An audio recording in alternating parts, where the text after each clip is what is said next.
The Mendon-Honeoye Falls-Lima Sentinel welcomes you to this edition of the Mayors and Supervisors Weekly Update, brought to you by... Each week, our community makes history. Each week, you make history. And each week, there's only one source to turn to for the first take on history. You know what that is? Subscribe to the Sentinel right now to discover the history being made in your own backyard. The Mendon-Honeoye Falls-Lima Sentinel. More than just your news, it's your history.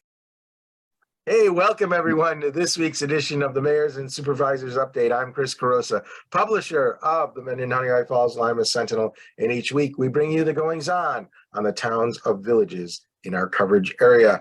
Let's talk with Mike Falk in the town of Lima first. Mike, what's going on in Lima? Hi, Chris. Thanks for having us. We have a few county bits and some other things from the Albany conference I was just at. Congratulations first off to Edgewood Farm, which is the 2023 Livingston County Farm of the Year. They will be honored at the annual Farmer Neighbor Dinner, which is Friday, March 24th at the Genesee River Reception Center in Mount Morris. This is put on by the Chamber of Commerce, and you can get tickets by hitting the Livingston County Chamber of Commerce website. I was at the New York State Association of Counties meeting in Albany this past week. Lots of discussion about the governor's budget, much of it to do with the Medicaid grab, the money and all of those things. Years ago, it was a 2% trade between Governor Cuomo and the counties for the Medicaid money. The governor agreed that they would pay the Medicaid increases for the counties in exchange for the counties keeping their tax rates under 2%. Now Governor Hochul is proposing to sort of wipe out that whole agreement and is going to not be paying for the Medicaid piece that they were. For Livingston County, and we're just over 61,000 people, that means an increase of over $1 million on April 1st. Something that was not budgeted for. Over the next couple of years, you'll see that go up to over 6 million.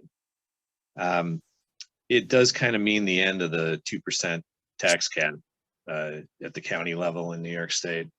There really isn't any way to recover from these massive increases without adding taxes. So if you would like to lend your voice and get involved, the Association of Counties has set up a website called costshiftcountdown.com.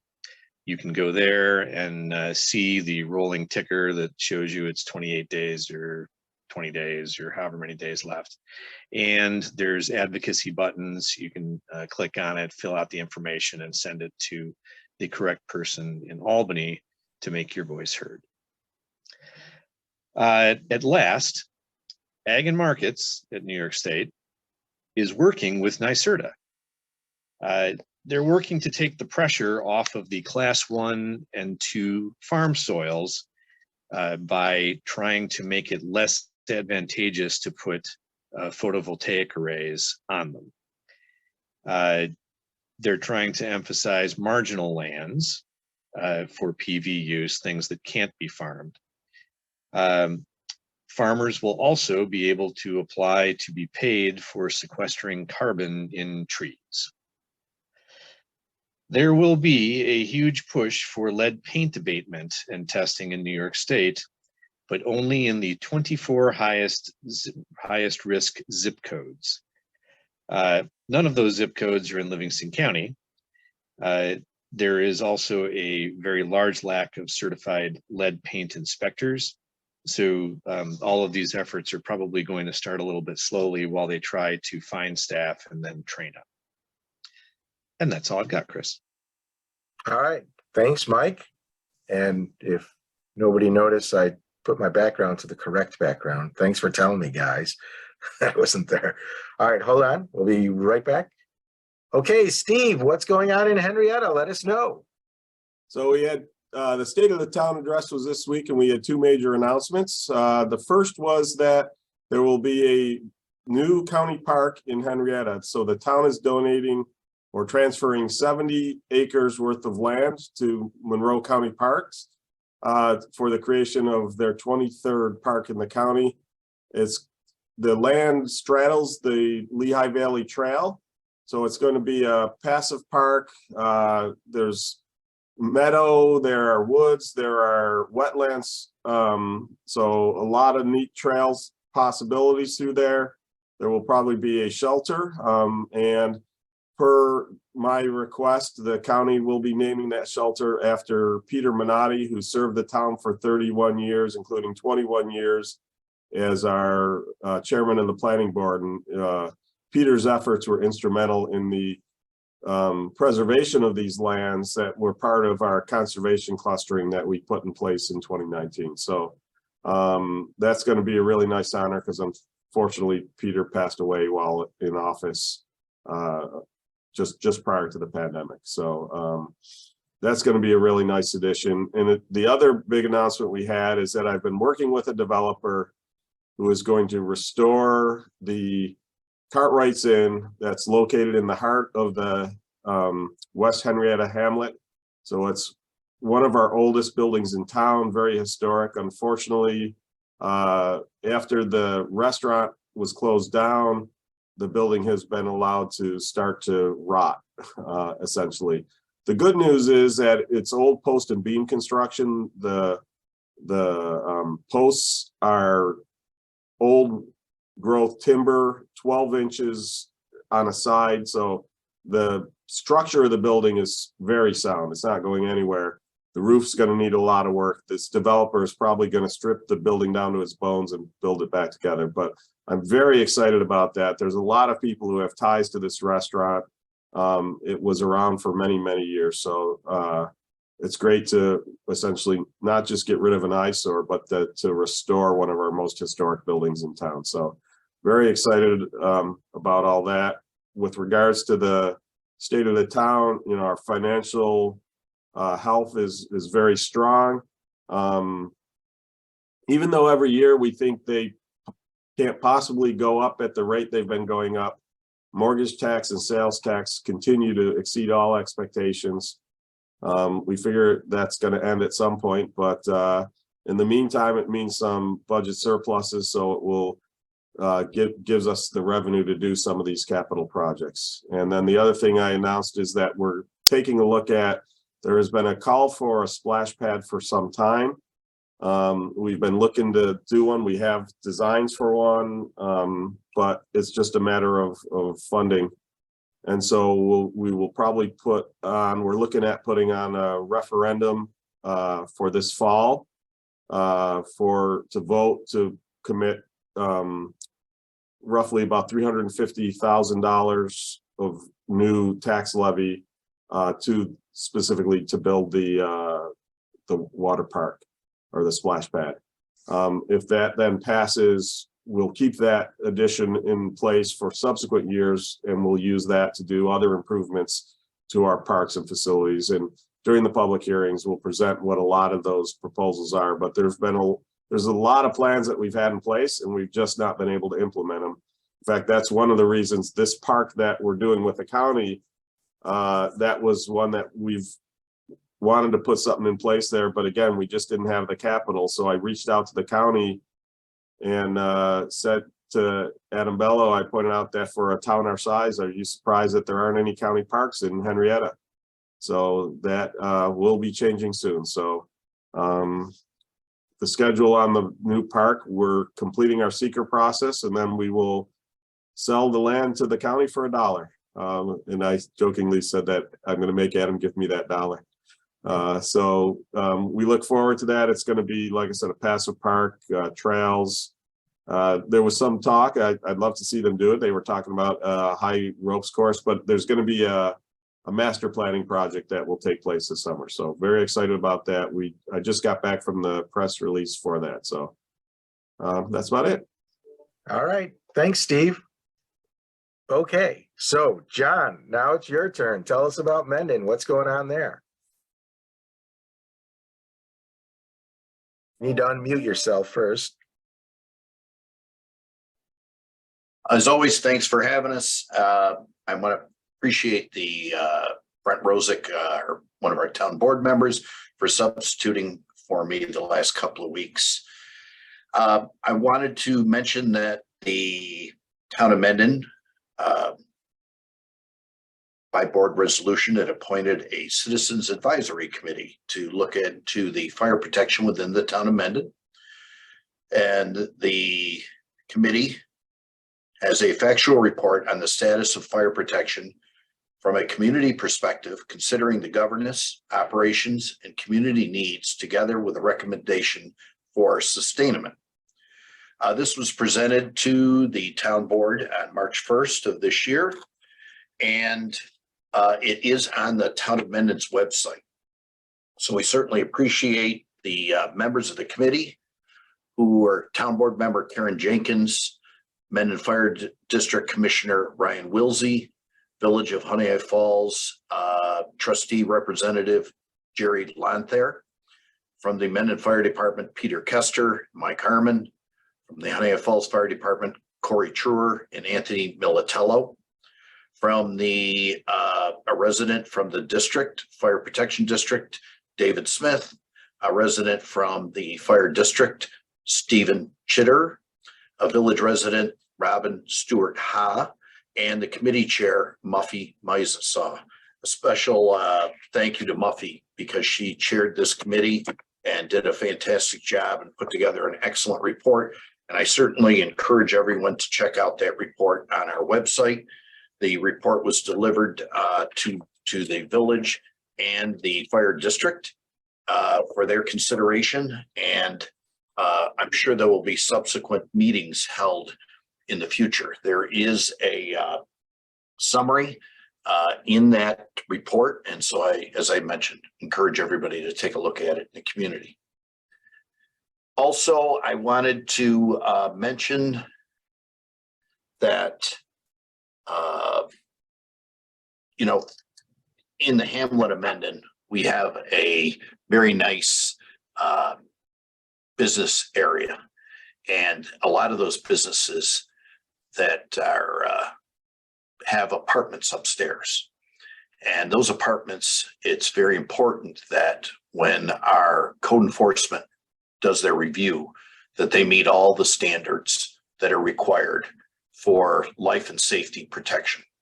So as various businesses continue to change, buildings change over from business to business, it is the responsibility of the code enforcement officer to make sure that the code is met and that it's a safe situation for our residents. Also, I wanted to mention that because there are no sewers in the hamlet, everyone is on septic, that those septic systems have to be permitted through Monroe County. The town of Mendon does not have any authority over the septic systems. And because of the proximity to the Irondequoit Creek to the hamlet of Mendon, which of course the creek runs right through the hamlet, it's very important that the Monroe County Health Department approves any sanitary sewer systems for whatever use. And sometimes the Monroe County Health Department does not approve certain buildings with their footprint for things like restaurants, because they do not meet the requirements that are in force at this time.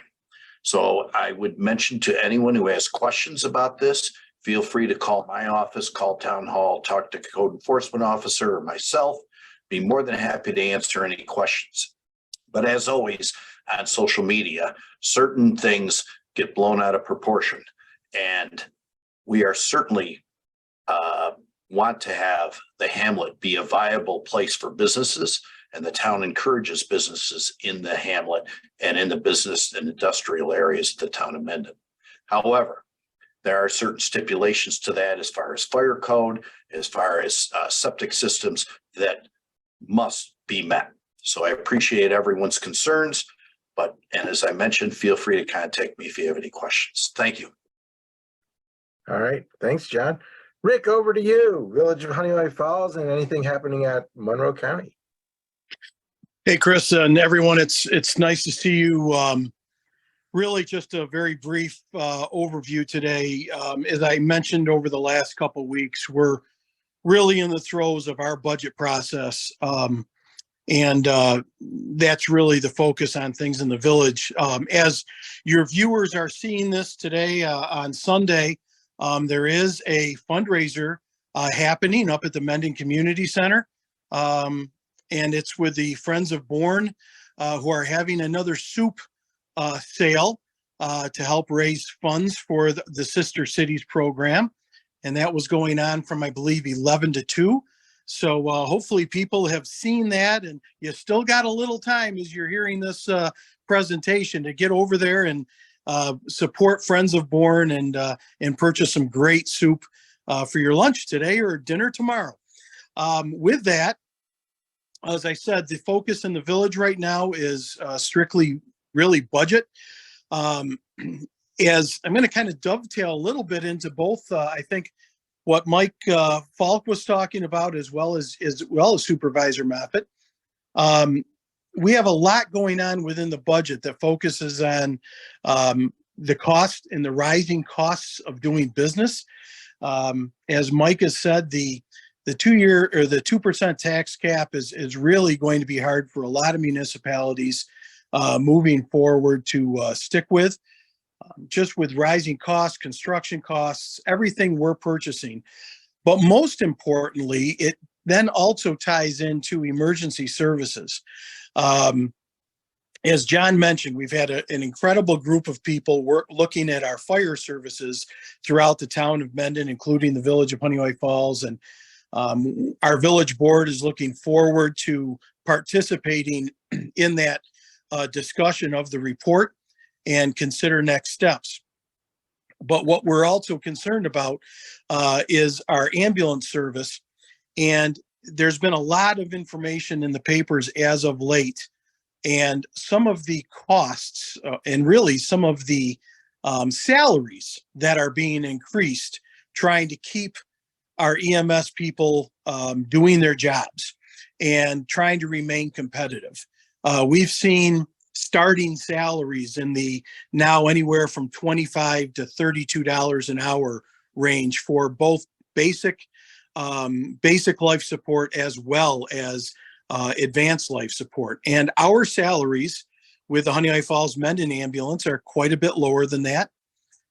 We have to be able to compete, and we have to be able to try to keep our both volunteers, which are very few and far between now in EMS service, but really our paid staff, we have to keep competitive in order to keep the ambulance going. So we're going to be looking at that, and quite honestly, we see a hefty increase in salaries coming forward, and that is then going to turn around and affect our tax rates as well. That's not something we can just afford as a municipality to increase and then not impact our tax rate. So we're really looking at that very closely. It's going to be a struggle as we go through this process, but we know that our residents, if they need emergency services, if they need an ambulance, they want that ambulance to show up. And the same thing with fire service. We need to make sure that when those alarms go off, that we have fire trucks coming down the road. And as municipalities, we have to look at this very closely moving forward, because unfortunately, the days of the volunteers, strictly volunteer emergency services, I believe, are falling behind and are going to be gone at some point in time. So it's a very difficult discussion to have, but it's something we have to do, and we'll have a lot of meetings and a lot of discussions about that. So that's really the focus from the village standpoint right now. And Chris, again, thank you for the opportunity to jump on. All right. Thanks, Rick. Anybody remember something that they forgot to say that they want to add? Seeing none. Thank you all for watching. Remember, you can watch this show every Sunday at 1 p.m. Just like our Facebook page or subscribe to our YouTube channel, and those platforms will inform you when this show is airing. You don't even have to remember. And with that, thanks everybody. We'll see you next week. Bye-bye for now.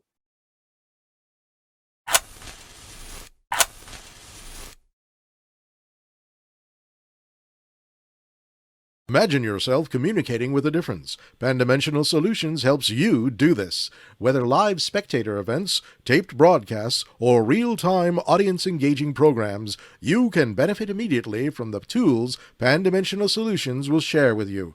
Do you want to make a difference? Contact us at pandimensional.com.